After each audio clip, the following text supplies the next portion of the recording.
এটা দেখার পর বড়দেরই খেতে ইচ্ছে করবে। সুজি আমি খাবো। শুরু হয়ে গেল তো?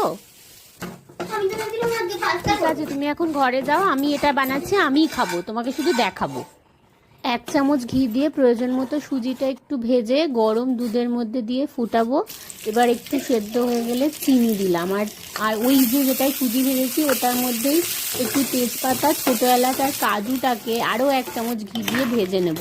এবার সবটা এই যে সুজিটা ফুটছে তার মধ্যে মিক্স করব। একটু ঘন যতক্ষণ না হচ্ছে এটাকে নাড়তে হবে। এখন কিন্তু সুজিকে একটু সাজিয়ে নেওয়ার পালা। আপনারা আপনাদের পছন্দ মতো ড্রাই ফ্রুটস দিয়ে বাটিটাকে সাজিয়ে নেবেন। ওপর থেকে উষ্ণ গরম সুজিটা ঢালতে হবে, আর তেজপাতাটা অবশ্যই আগে থেকে তুলে নেবেন। ঠান্ডা হয়ে যাওয়া সুজিটা সার্ভিং প্লেটের মধ্যে ওর সামনেই দিলাম। বাটিটা খোলার পর মেয়ে আমার চমকে গেল, খেয়েও খুব খুশি হয়েছে। তার নাম দিলাম সুজির পুডিং।